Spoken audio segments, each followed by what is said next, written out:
Welcome to Law in the Family, presented by the Cegelski Law Firm. And now, Terry Stevenson and attorney Ralph Cegelski.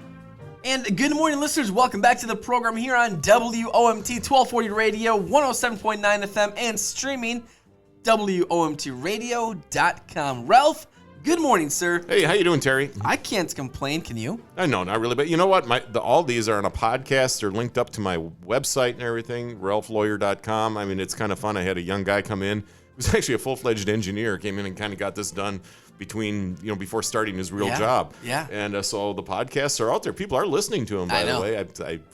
It's a good little show. It is, and I'm probably embarrassed by a lot of what I say, especially some of the old stuff. Okay, that was stupid. But anyway, you move on, right? Life goes on, my friend, and this program each and every week here, and I love it because we have an idea where we're going to go, and 5 minutes goes by very quick. It really does. And then speaking of stupid, let's talk about stupid things that are happening in COVID, including, unfortunately, the stress and pressure of isolation, quarantine, lack of money, whatever, leading to breakups and divorces. Yeah. Horrible thing. It's going on left and right. It's bad. If not for COVID, would these people break up? I don't know. It's sad. I can tell you this, that when something like this happens, I can't say that COVID or like a bad financial decision or something like that really leads to divorce. I think it triggers a divorce. There's underlying issues going on. I had some come in the other day.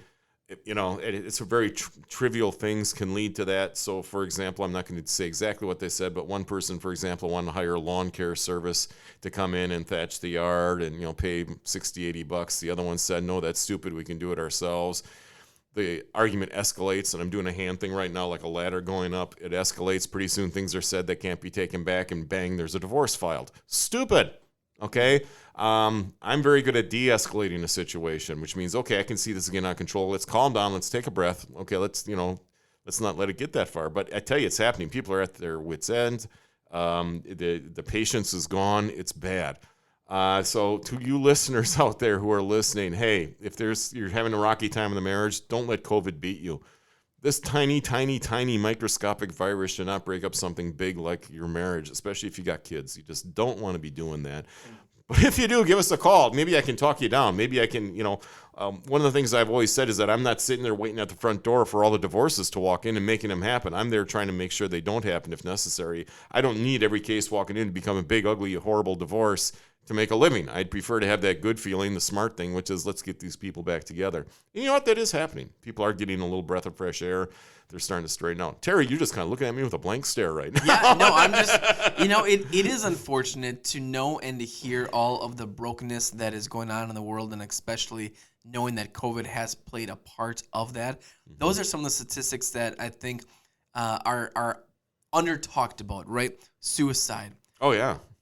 Depression, yes, alcoholism, all that or stuff. Domestic abuse, like all that. All of these things that we can direct back to COVID. We can't. I mean, kids being stuck at home trying to attend class by Zoom. Hopefully, things are opening up now, and it's going to work. It's going to stay that way. That has created huge pressure within the family. I mean, my gosh, you got a teenager, stuck at home, can't be with their friends. That's rough to live with, and even the younger kids can't get out and play with friends. Then you got, a mom may say they want to be less protective. Dad may say they want to be overprotective. By the way, the stereotype is exactly the opposite. Women are usually more protective. Can't have people over. Can't have play dates for kids. Can't go out to a restaurant, and you're just driving each other nuts. And it's happening. It's happening in the best of families. Please don't let this stupid virus take that away from you, your divorce, your marriage, and everything else. Just don't let it happen. There is help out there. There's a lot of help out there, and there's a lot of websites and everything to go to as well. But during times of stress, divorces go up, breakups go up. Just realize you're under a lot of stress, and hopefully take a breath and find your own little quiet space somehow, somewhere. Take a walk outside. There's nothing illegal about that. Do what you got to do to keep it going. But if you do, unfortunately, have a family issue or breakup, give us a call. We'll talk. We're at 682-9990 at ralphlawyer.com. We're at 713 Washington Street, downtown Manitowoc. And again, my last name is spelled SCZYGELSKI. Ralph, we'll talk to you next week. Tune in next Tuesday morning at 11:15 for Law in the Family, presented by the Cegelski Law Firm. To download a copy of today's program, visit ralphlawyer.com. If you have questions or a topic you'd like to address on future programs, call 682-9990. Law in the Family on 1240 WOMT.